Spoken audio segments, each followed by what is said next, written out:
So ito mga lods, meron tayong nire-recondition dito. At panoorin nyo yung video natin. Grabeng sira nito, ang dami.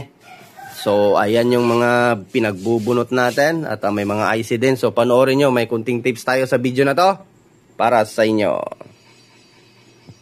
Bunalin na, bunalin.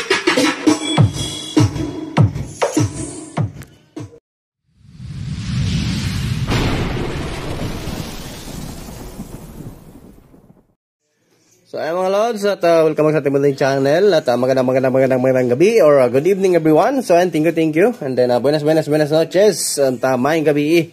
So maayong gabi.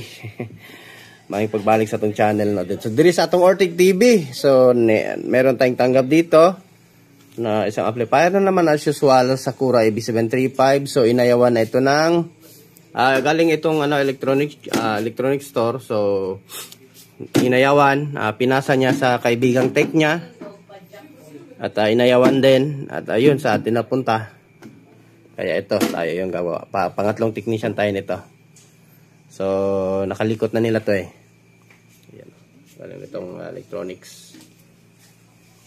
So ayan, ito yung natin, pinapa-recondition. Sila na na ipapa-recondition daw ng may-ari. At ayan, nagkasundo naman kami sa price. Kasi nga, kinalikot na ito. Marami daw itong jumper eh. So, check na lang natin. Ayan, ayan pala. Thank you mga wala sa support sa ating channel. At ayan, yung mga hindi pa nakasubscribe dyan at kakapasok lang sa ating channel. Huwag kalimutan mag-subscribe and then pakihit ang notification bell at ilagay sa all para laging updated. So, ito. Mukhang, na-repair na daw to. Itong electronics na to. Medyo bago-bago pa ito. Na-repair na, no? And then mga 2 years ito ngayon bumalik daw. At ayun, inayawan na din nila kasi nga siguro hindi sila kompleto ng parts. So ayan, open ko muna at silipin natin kung anong nangyari sa amplifier na to. So ayun mga lods, na open na natin. At ayan, kaya pala hindi to tinanggap. Ayan o. So ito, ayan o. Laki ng kapasitor nilagay. 100 by 160 volt. At yan kung makikita nyo mga lods. Yan, tingnan nyo. Pinatay na ng kalawang. Yan, lahat ng driver transistor. Ito parang na-repair na. Yung kabilang channel ata.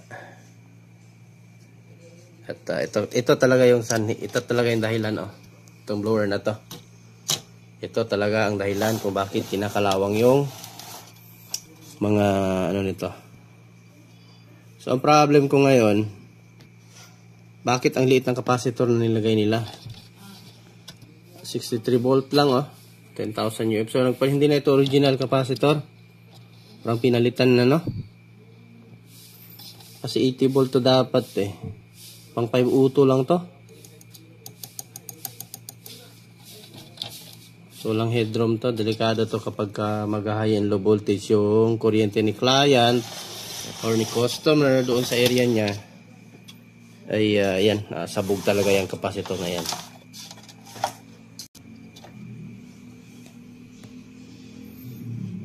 At ayan, kinalawag talaga ayan Ayan, so yung may mga ganito, ayan. Pag-isipan nyo nang ilipat ito dito sa likod ng heatsink. So kasi yan talaga yung dahilan kung bakit kinakalawang yung AB735 kahit original. So ayan, continue lang tayo. Baklasin ko muna tong board and then kung ano man na yan, pati dyan pala may mga kinalawang mga pyesa. So ayun mga lods, ito natanggalan natin lahat So yung board, itong control, itong digital display nya, selector. So ayan, ang dami pala talagang kinalawang nito. Ayan tingnan nyo. So ito ang hindi nila inopen kaya siguro inayawan kasi nga ayan, hindi na ito mag-function. Marami na talagang problema. Kaya ayan tingnan yung mga switching kumbaga signal diode or switching diode. Hindi naman yung zener. So ayan, kinalawang. And then yan, tingnan nyo yung line ng board na nag-corrosion. So, total recondition talaga to. Check na lang natin yung mga potentiometer nito. Sana buo lang. At nang hindi tayo malugi sa siningil natin. Kasi, alam mo na, nag-presyo ako nito. Mahal daw, sabi nung ano.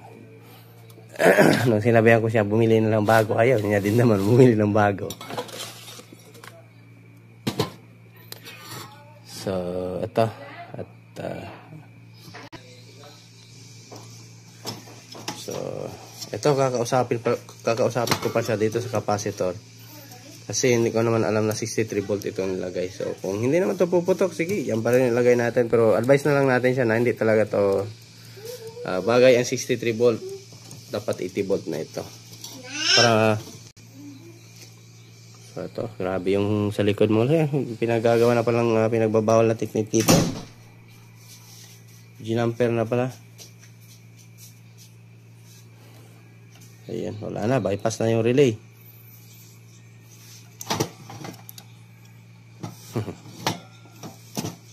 At may pinutol. Tingnan nyo. Pinutol yung line. Kaya hindi na sinubukang i-repair to ng technician doon sa electronics. Kasi nga, ay, yan ang tanong natin. Yung kuya pala ng may-ari nito, yun mismo yung kumalikot dito. Siguro may alam din ano. May alam din maalam din sa paghawak ng tester at sa soldering. Ito nga pagkaso nga lang ay mali nga lang talaga yung procedure niya. And then ano pala to, may sira pa din tong isang output, no? Itong output transistor. So ay malas sunog nga itong fuse. Ayan. So it means pag sunog ang fuse, matik may output transistor itong sunog. Ayan dalawang fuse yan putok. Ayan, putok din ito sa baba. Ayan, sa taas putok din. So matik na yan, meron yang output transistor. Din lang natin alam kung saan channel. At recondition natin to, palit lahat ng pyesa ulit. Sabi ayan, labhan ko muna ito mga lods, saka natin to bunutan ng mga parts na kailangan bunutin. So since 2018 pa itong PCB na ginawa, no, itong amplifier na to. Ayan, Sakura. Mga capacitor, ganun din kinalawang na. Mga transistor, ayan, tingnan niyo mga lods. So kaya lang natin to ibalik. So ayan mga lods, tuyo na yung ating board. Ayan. At nung tinanong ko si customer nito, tinanong ko siya kung saan yung capacitor na dalawa. Sabi niya, sira daw. Tinanggal ng kapatid niya. Busisero siguro yung kapatid niya. Yan, tinanggal daw, no? So sabi ko sa kanya, hindi naman basta-basta masisira yan Siguro nagka-DC out, pinagbintangan yung capacitor. So yun, tinanggal. Sabi ko siya, goods lang siguro yan. Posible man kasi medyo bago pa ito na amplifier Ano? Ito mga pinutol na, balik natin yan. So, eto, start na tayo magtanggal ng mga parts. At may sinabi pa siya. So, ito yun na. Ito, pati ito, tanggalin natin to.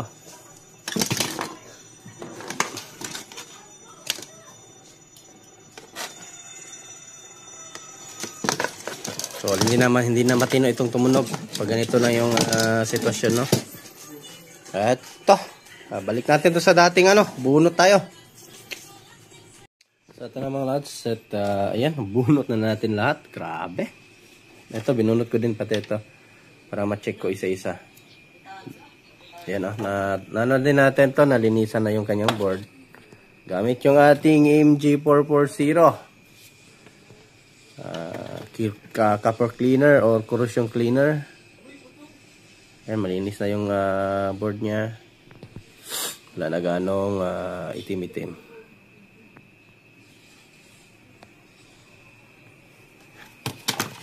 So, taniman time na naman to.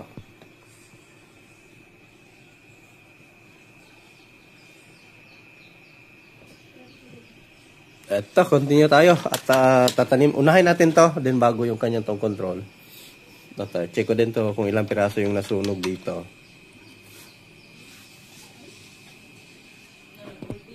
kalawang na. Ito, tingnan nyo. Hindi napansin ng unang technician. Ayan, putol na yung paa. Hindi talaga may perfect pag ganito. Sakit talaga ng 735 to. Kailangan nyo talaga isiparit ilipat nyo yung ano niya, yung blower talaga sa likod ng heatsink. So, yan lang yung ma-advise ko sa mga newbie tech or sa mga mahilig magbuting-ting. Kaya ito, continue tayo ulit at taniman natin. Hindi ko na i-video mga lods kasi recondition.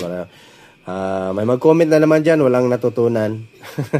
So, share lang naman to sa akin eh. So, share idea lang naman ako eh. Kung paano mag-recondition or paano ng isang amplifier. Kasi lang naman to repair kasi nga ay kalawang na so need na ng recondition. So, kaya mag-comment dyan, ayusin mo. Magko-comment na naman, walang natutunan sa mga sa video ko. Alin daw yung ano ba yung sinabi niya sa atin? Kalimutan ko na. Basta. At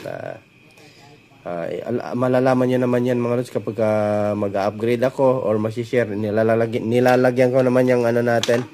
Yung ating video ng tutorial eh. Pag walang tutorial, it means your idea lang. Ayan.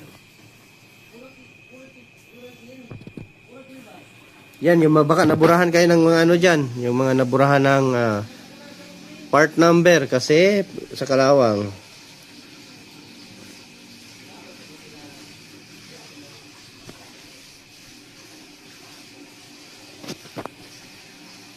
F.2K, 3.3K, 3.3K to 20 ohms, 270 ohms, 15K, 3.3K, 4.7K, and then 551, yung transistor. Ito, 551, 68P or 68PF na 1 kB or high voltage capacitor, no? Or high voltage ceramic capacitor.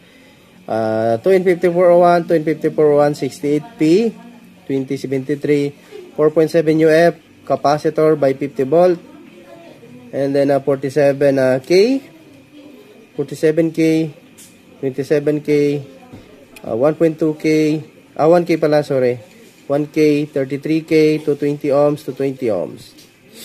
Then dito, ito wala talaga siya, tingnan nyo. Ayan. Pag nawala dito, compare nyo lang sa kabila. Ayan, it means ito dito, 5401, 5401, 68P, 5551, 5551, and then A940. Itong nawala talaga, buong nawala, no? And then ito 68P.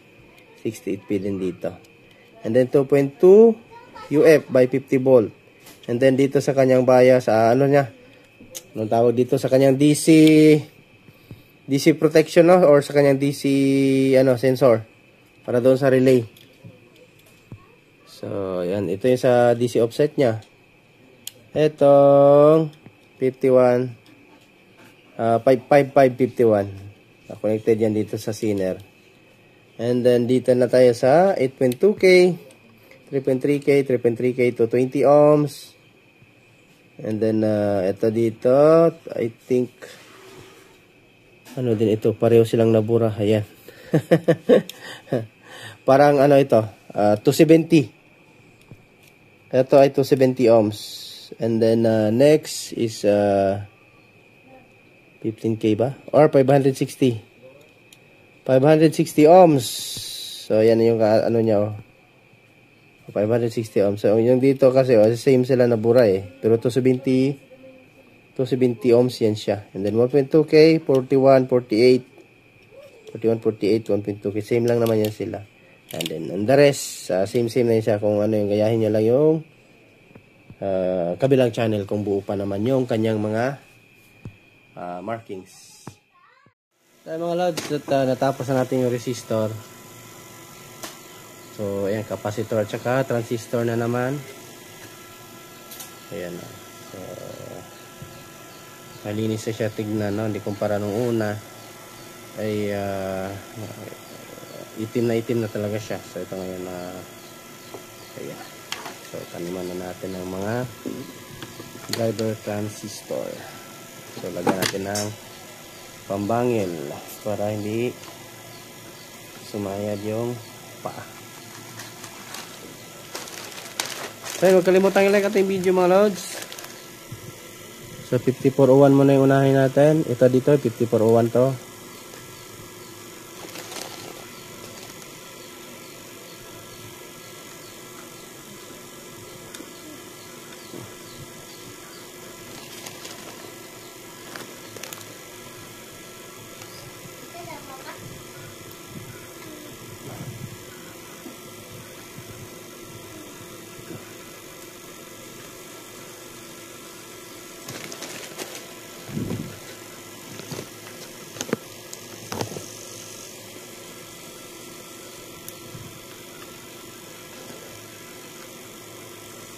So, tignan nyo na lang mga lods. Kung nabura yung markings nyo dyan, yung tinanim natin is 5401.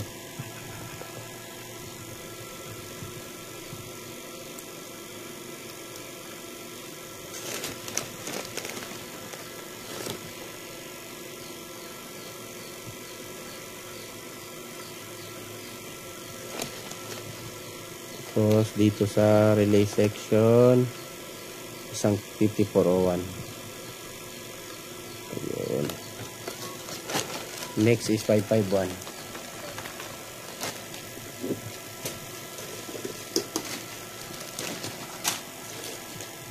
So ay 551.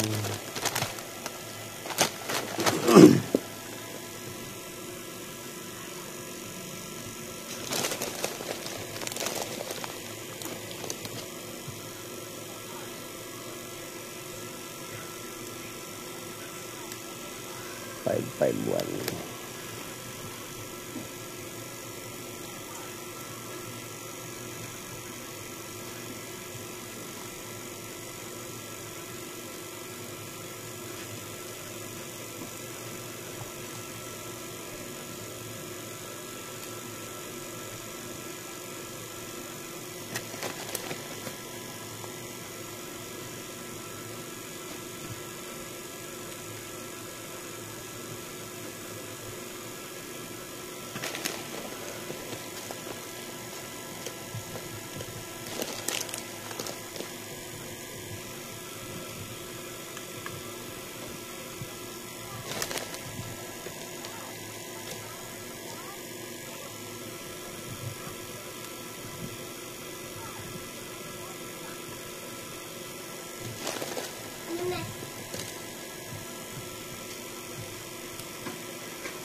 9014, isang piraso.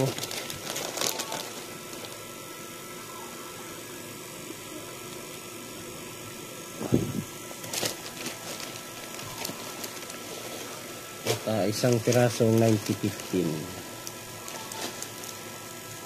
Ay, hindi ako. Isang piraso lang kailangan, dami sumama.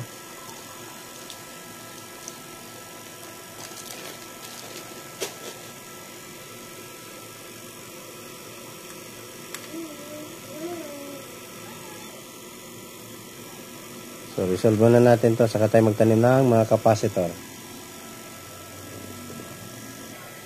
Eto. Finish na yung mga driver.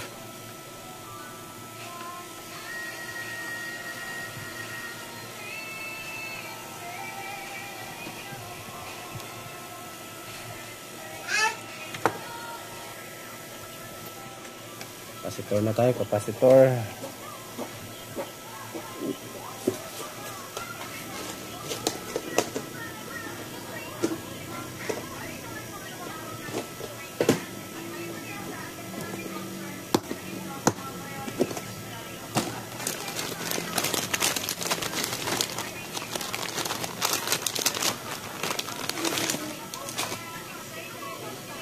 One oh four.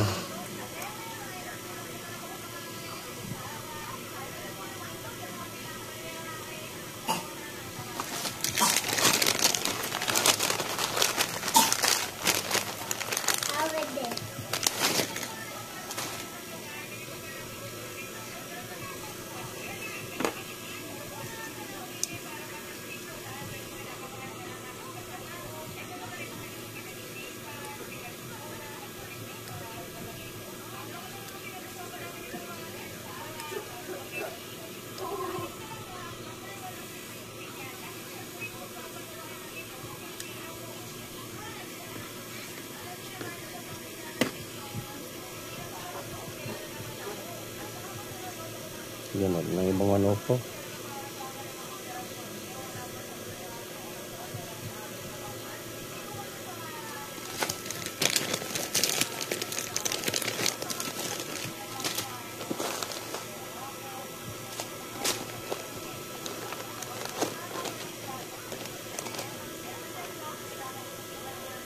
Tutuan pala yan lahat. 220 PF.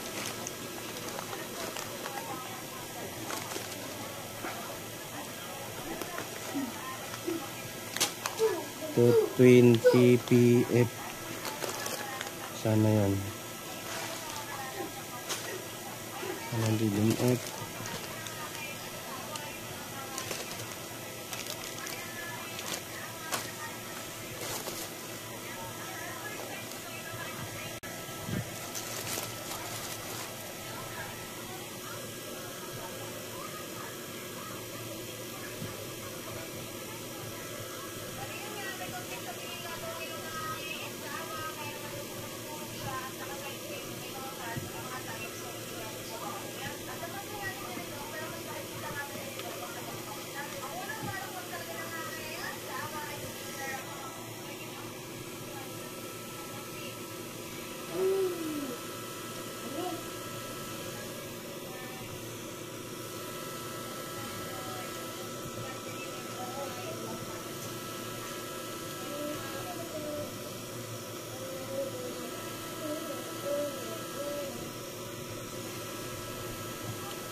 So, capacitor na naman tayo.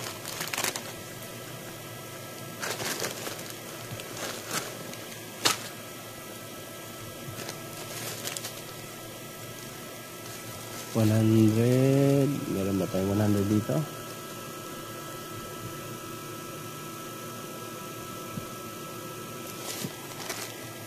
So, 20. Tapos meron tayo.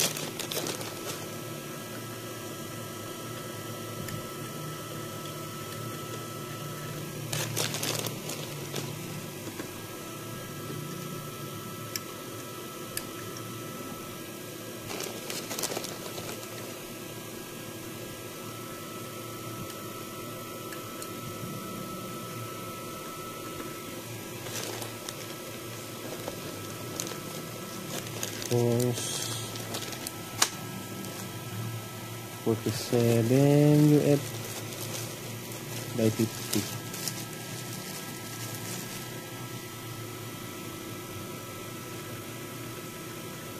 Uy, parang walang butas ah. Walang butas. Dito tayo 47, 4.7.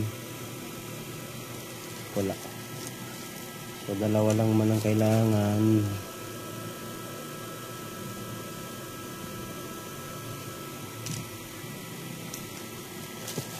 Tapos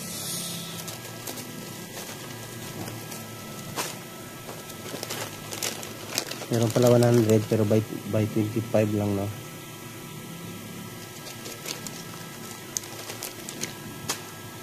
Okay, meron tayo dito 100 by 35. So pwede lang ito.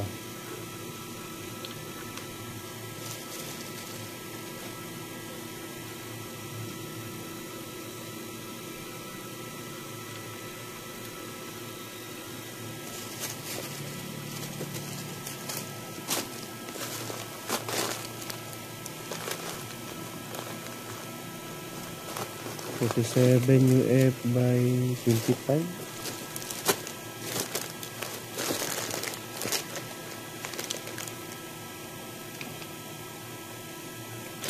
Ito 10 UF by 50.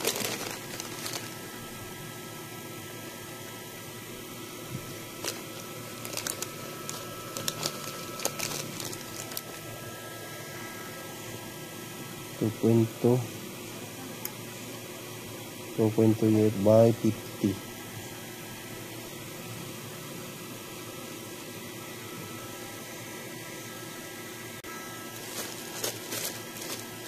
$100 UF by 100 volts. Ito, laki. Liit lang yung sa kanya eh. Ito talagang malaki.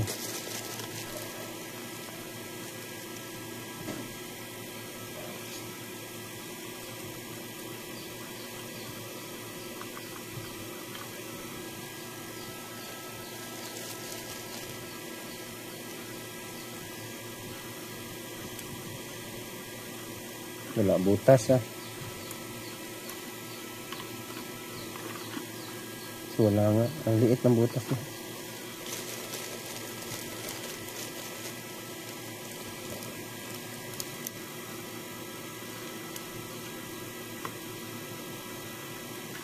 Kulang.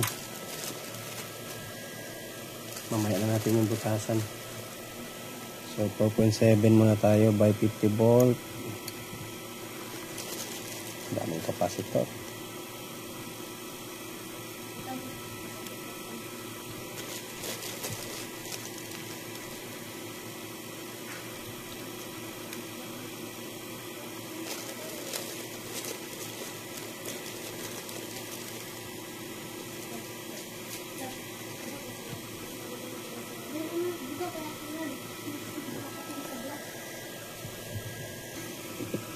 $0.47.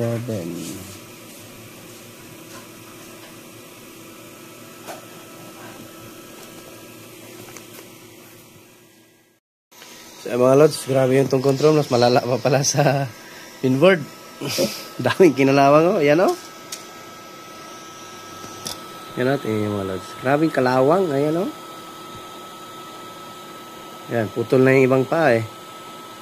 Yan, kalawang na. Pag hindi kasi natin yan palitan mga lods, magkukorrosion yan. Dami nating tinanggal na capacitor. Halos lahat na, no? So kukunti na lang talaga yung natira. Yan dito lahat. Yung mga resistor din naman kinalawang. Capacitor lang talaga. Pagkatapos natin ito taniman ay papalitan na, i-spray natin to, no? So dito may mga natira pang capacitor na ilan na hindi kinalawang. So ayan, yung dito nabunot na din natin yung mga signal diode, no, or switching diode. So ayan. Palitan na din natin. So ito yung lahat, nabunot natin. Ito yung master ball yung palitan natin kasi hagasas na daw ito. So yung dito mga ano niya, buo pa, goods na goods pa. So yan lang. So taniman na naman natin at nang makapag-testing tayo.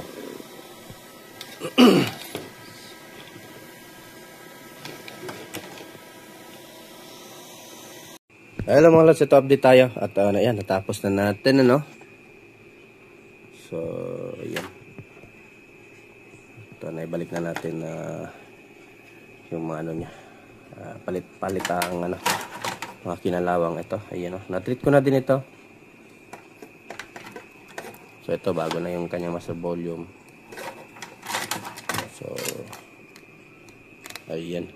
Dito na ibalik ko na din yung capacitor. So testing lang muna natin at hintayin na lang natin na palitan lang natin ito ulit pag magdating na yung capacitor niya na dadalhin kapag kakukunin niya na ito. Saka natin palitan ng bagong old stock niya na capacitor. Yung original niya na capacitor balik natin. So but for now testing muna natin kung goods na, no. Ayan.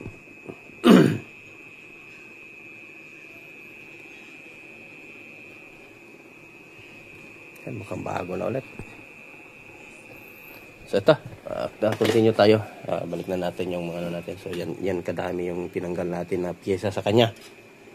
So as in recondition talaga. Grabe. Laglag na ngayon yung iba eh.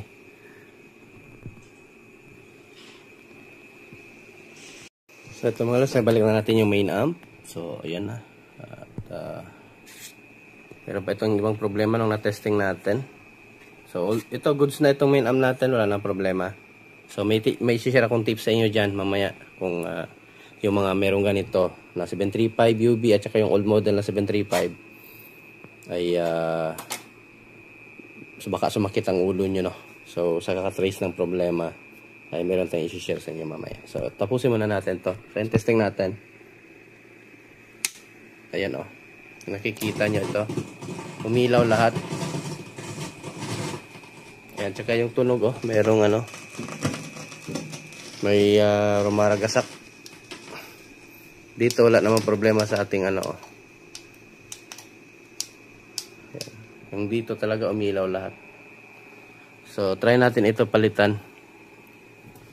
So mamaya malalaman nyo din kung bakit nagkaganito ito. So i-share ko din ang design nyo mamaya. So ayusin muna natin. Palitan muna natin itong IC na to. LM324 ata ito. So yan, LM324. So ayan, nakailaw na siya lahat eh. Ito yan o. Hindi mo na mapindot. Kasi nakailaw na siya. So ayan, subukan muna natin ito palitan. So ayan mga lods, napalitan na natin dito. So ganun pa rin siya. At ayan. Ganun pa rin siya. Hindi pa rin nawawala yung ilaw na blue. So pagdating dito, ito kasi yan, dito yung galing, no. Itong wire na to. Putain dito. So ito ngayon susubukan natin. Meron pa isang IC dito na dinaanan, no. Yung ating ito, yung pinaka-effect niya mismo. So may IC pa siya dito. So ito ngayon yung try natin palitan.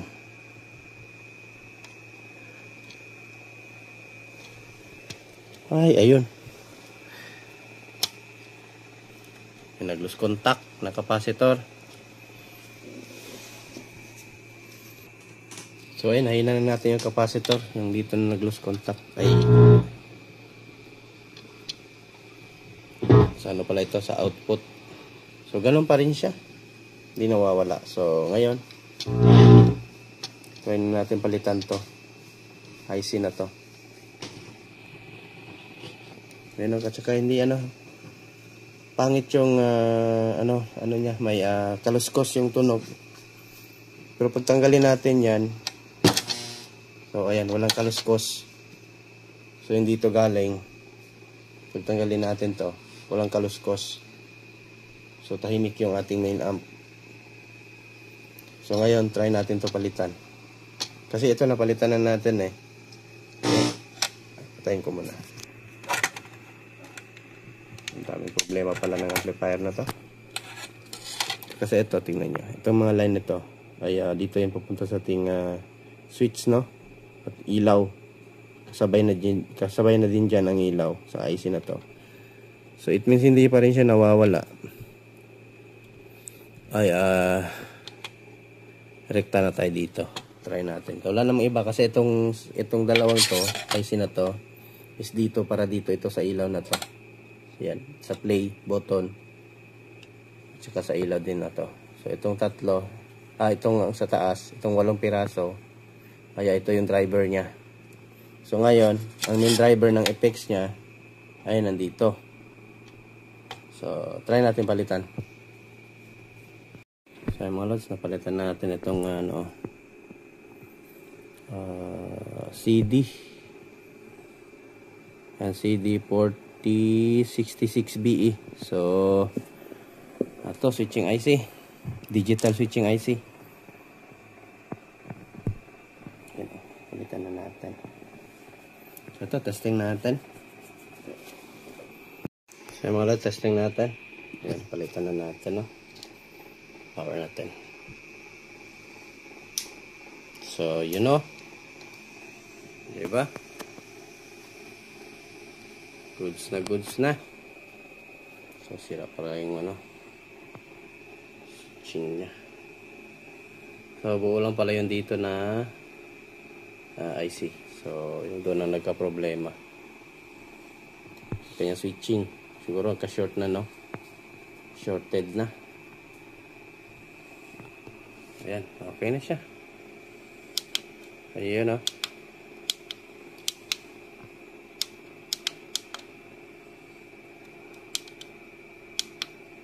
Yun lang, parang ayan naman mag-ilaw.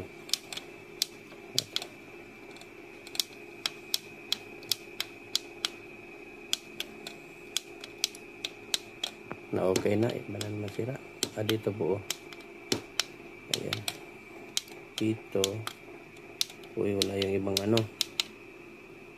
wala yung ibang ito lang na ilaw gumagana, pero ito namamatay siya kapag pinipindot ito, Ay, dito naman ayaw maglipat.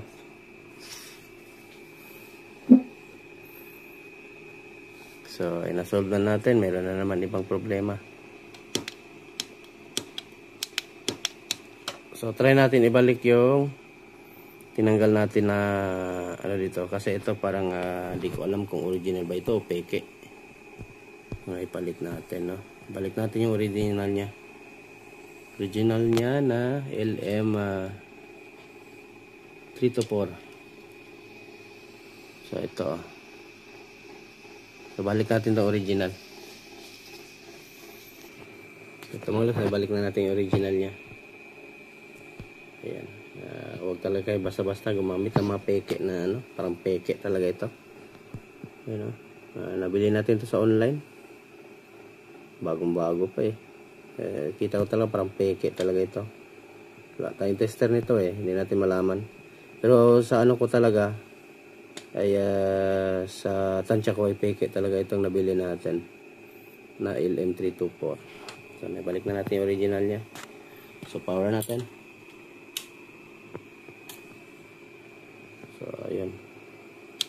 Ayun, nalipat na yung ilaw. So, peke talaga yung transistor IC na nabili natin. Ayan, goods na. Naibalik natin yung original. Lang yung peke yan. Ito din dito. Ayan, goods na. Diba? So, ayan. Okay na, okay na. Dito. Ayan.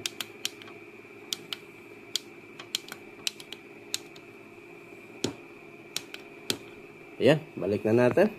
Goods na. Ay, nako, sa wakas matapos din tayo.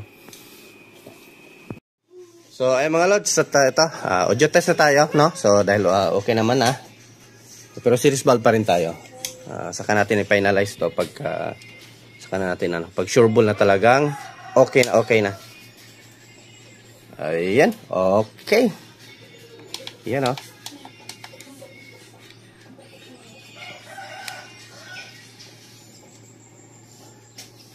silaw lang ilaw ko. Ayan, diba?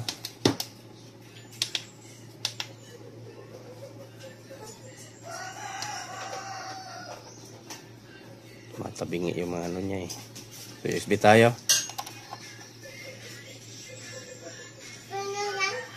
Lloyd Ribbon.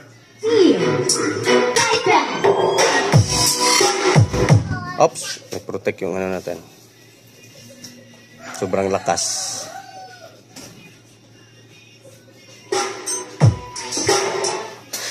Protect yung series valve natin.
So yan, okay na. So blower na lang yung problem natin. So pero nailagay na natin yung blower. Ganyan lang mga lods. Oh. Huwag nyo na ibalik dito kasi kakalawangin na naman yan ulit. So ganyan lang. Itong blower na lang yung i-connect natin dito. So continue lang tayo, no? So ayan mga lods. So ito na. So yan, kabit na natin. Ayan, extension lang ng wire para aabot.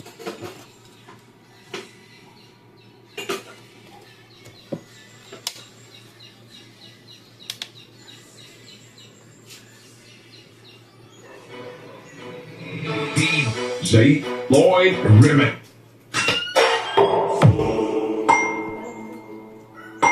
So huwag kalimutan i-like ang ating video mga lods, ano? Lakas din talaga nitong 735.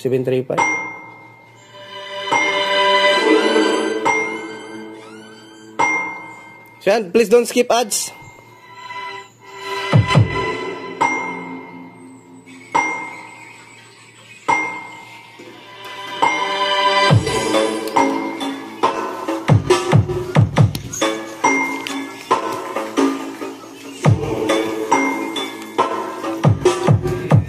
DJ Lloyd Remix.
DJ Wowie Remix.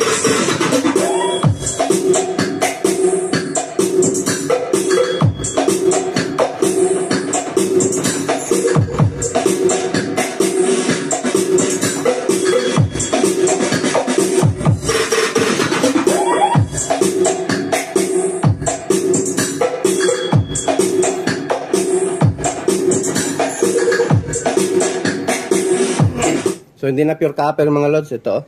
Hindi na siya pure copper. At saka hindi na talaga siya ikagay sa yung ano talaga yung mga original na pure copper na transformer. Align talaga yung pagkagawa ng transformer wiring, no. So ito ngayon ano parang sa katulad na lang din sa mga concert ngayong bago. Nakaalum na lang sila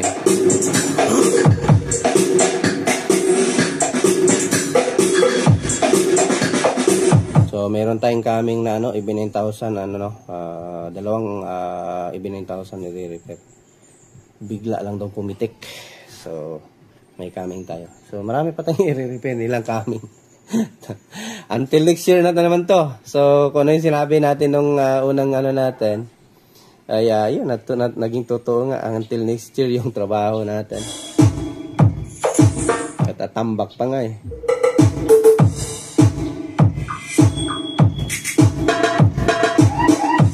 Yan, dansoy na naman tayo mga lods. At ayan, thank you no sa walang support sa ating mong channel. Hanggang dito na lang muna tayo no. So may i-repair tayo next nito, EBR ating KBA. So yun yung unahin natin kasi gagamitin sa tindahan at may mga machine silang pinoprotektahan.